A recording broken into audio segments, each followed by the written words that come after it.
Hello everybody, welcome back to Farming with Kels. I am all smiles as per usual.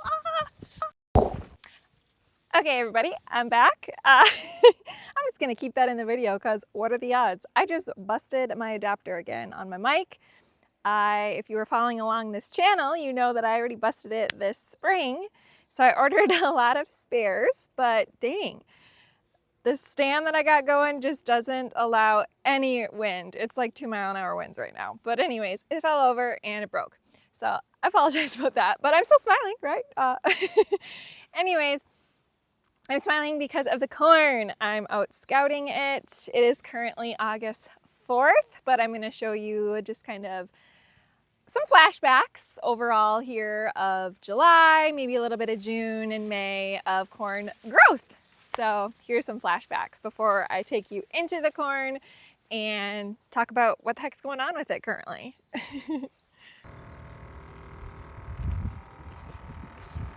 Woohoo, everybody! It's gonna be a day today. Good day. Sad day? In between? The plan is to finish planting corn today. It is May 19th already. Typically we're almost into June by the time we are done planting corn. So it's exciting but sad. I just want to keep going. I just want more and more fields to do.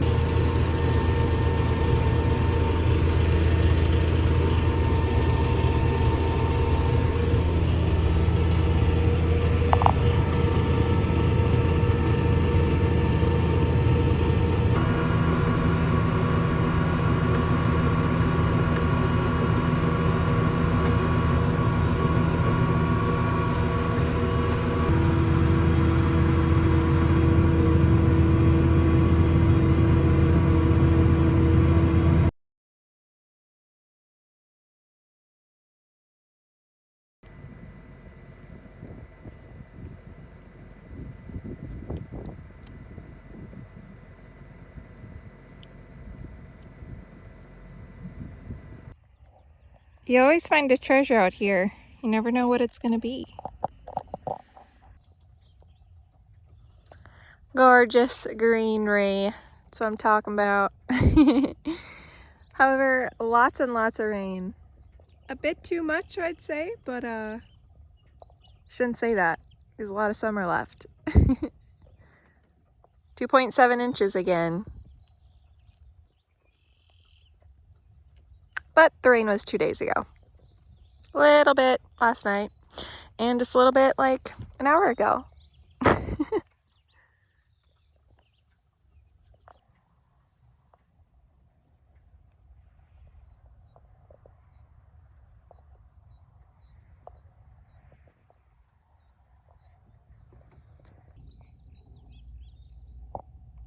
This corner in this field specifically, and severals, but this one is always wet.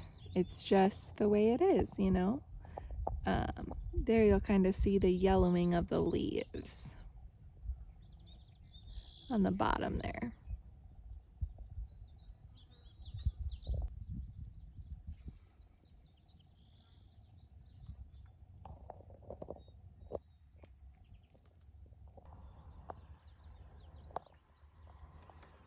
Summertime. Crazy how fast this goes. It is July 2nd today.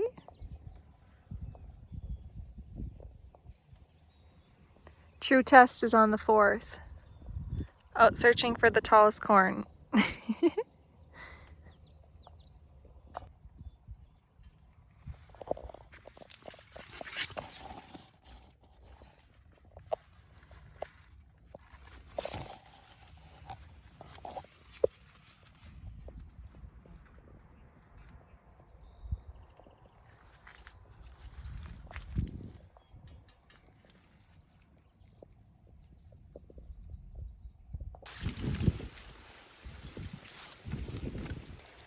4th of July.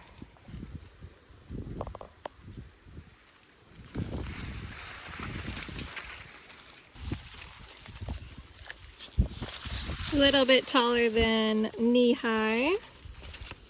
4th of July. It is officially the 4th of July now, and checking crops, just running around on my four-wheeler.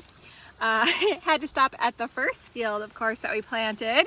My favorite field, the lake. Actually, it was my first field that I planted corn on. Dad did some acres just down the road before me, so fun fact. So yes, a little bit taller than knee-high by the 4th of July. That fun saying. However, we have a lot of fields that are just knee-high or about waist-high. Nothing above our shoulders, but depends on your area, depends on growing condition, depends on hybrid, depends on how much rain you've been getting. Lots of factors.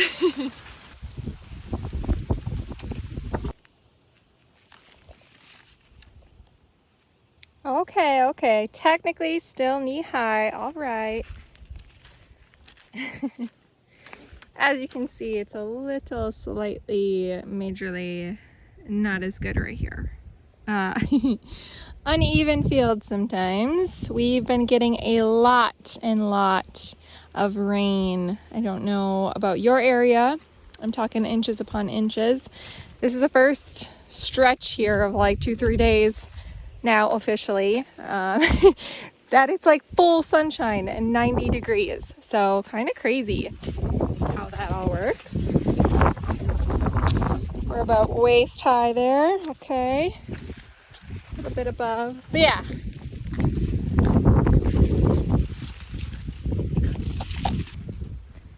The yellowing of a corn plant can be due to, well, you're applying nitrogen. Did you apply, I guess, how much did you apply? A lot of fields, if you look across, if you're driving down the road, they have like a yellow hue to them versus a deep dark green, probably lacking nitrogen. The corn needs to survive and grow, be great. But that's not always the case. Sometimes there's drownouts, like for real. If you get too much rain, that is a thing, and the corn reflects that and therefore goes backwards and dies. But another thing, you can get burn, I guess.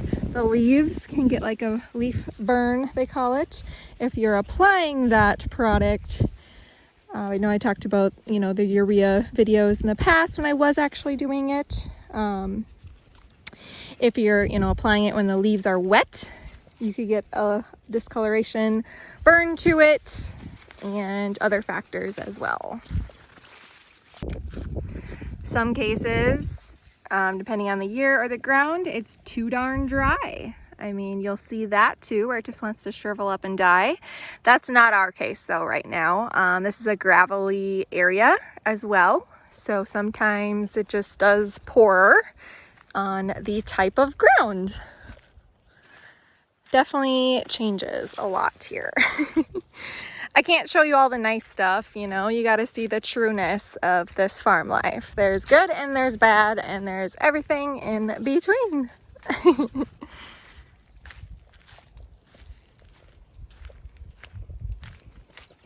Alrighty, everybody. I hope you're still with me on this video here. I'm about to just go over some things about corn growth. It's amazing how quickly it goes, you guys. I mean, seriously, my hands, I don't know if you can see them. Way up here, though. Love it. Height of corn doesn't always mean it's going to yield amazing, but I feel like it does help because with standing, right, easier to combine than laying down corn, that's for sure. We are in the season of tasseling. So, well, it's long tasseled, but so here you can see the silk. This is a cob forming, and I'm going to zoom in here for you. This is the silk. There we go. We got a clear picture of that, and we're going to go over what the heck a tassel is. Most of you already know, but just in case you don't, let me angle my camera here. Right there is the tassel. Now every corn plant has a tassel. If you're doing field corn, that is. which we do. I do. Me and my dad are this farming channel, Farming with Kels. It's my dad who is with me. I'm with him, however you want to say that.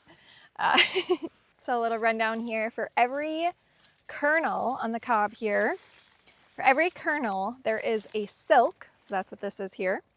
And pollen from the tassel touches each and every silk here. Otherwise, a kernel will not be formed. Fun facts. So it's in the corn a little bit there, but I'll just kind of give you a rundown on the outside again, a little bit close up. In case you're wondering, there isn't really much of a cob going, but I'm going to show you a little bit. I'm surprised to not find one of these already peeled open by deer, because usually along the end rows here where I'm at, lots of deer damage, guys. I'm going to show you that next, because I even asked Dad, I'm like, is this a raccoon or is this literally deer damage? The back driveway of the farm is like every other, I swear, like maybe 5 feet. There's one completely snapped, knocked down, and that is by deer. Our deer population is very high around here. I don't know about your area, but they actually can do some damage. They're hungry creatures, right?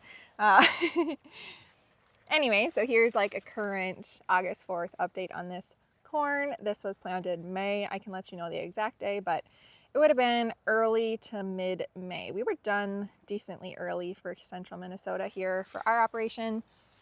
Mid-May, we were done with everything.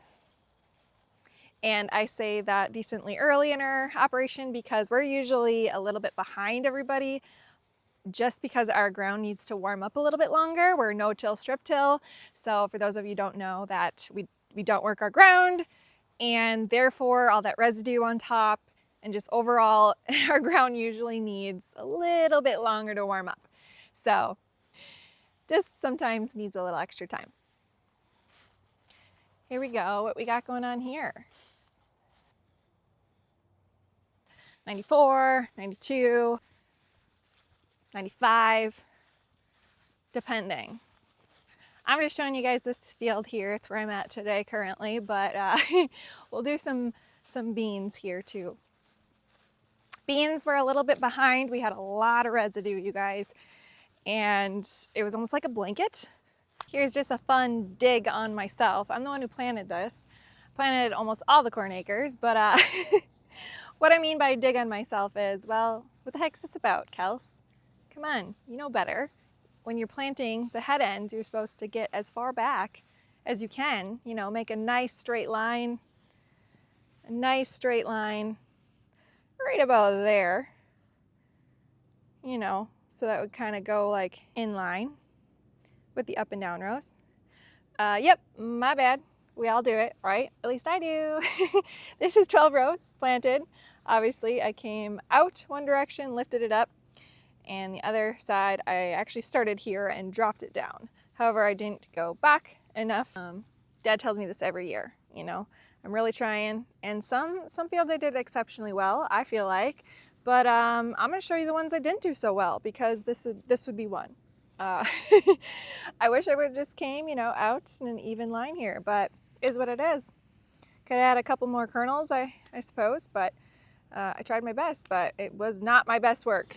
Ever since I broke those U-bolts, so with a mounted planter, you know, and you're coming up right here, you got to pick it up and you're going over anything. Like I was just going over a slight driveway at the time and it busted them off. Ever since then, I'm just a little bit hesitant in coming up over anything out at the end because it is different than a swing or whatever you got for planter. But I mean, I'm used to it, but it's just fragile. Mounted planters are fragile. We'll just go with that. Trying to hide, you know, cover up my mistakes using something, right? No, that's always my thought process, to be honest. Whenever I'm coming up to the end rows like that on any field, that's what I'm thinking about. Like, got to get on it square. You can't be crooked even just slightly, because it's really going to rock that weight, and it's mounted. So yeah, things could break very quickly. And they did, but not this year. We were good.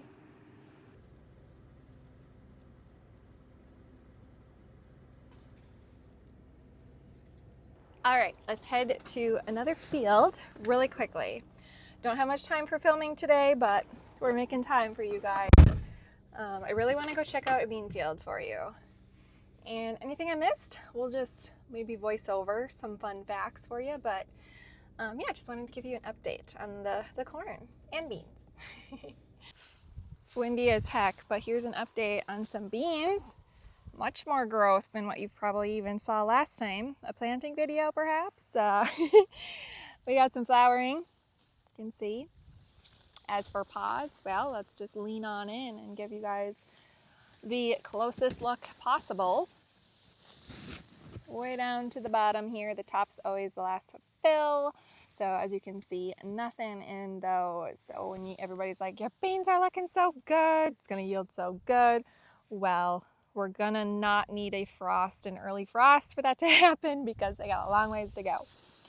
We would like ideally to be pods everywhere. So right now we've got some started, of course, on the bottom, but they are pretty flat. And by that, I'll show you. There's nothing in there, folks. But technically it's August now, so I can say, you know, next month we'll be harvesting. But isn't that crazy? Like, they got a long ways to go.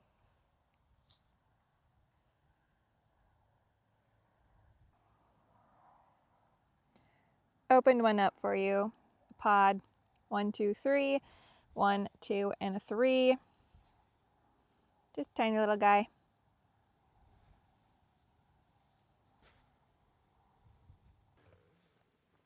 As for videos, guys, I am a little out of order on this one, only this one, because I did film a little bit more in July, and I'll be uploading those videos shortly, but I figured I'd just do this one as kind of one video of just the process of everything, you know, growing.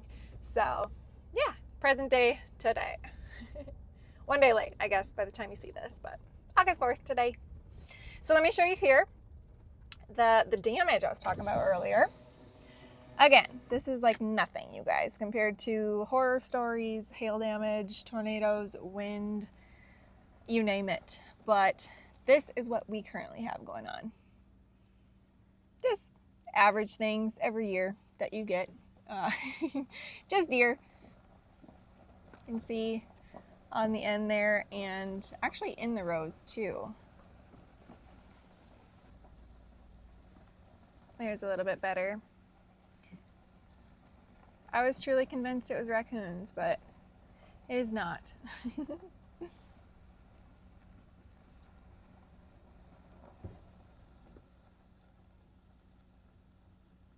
Overall, guys, the crops are looking good in my opinion. I'm super happy.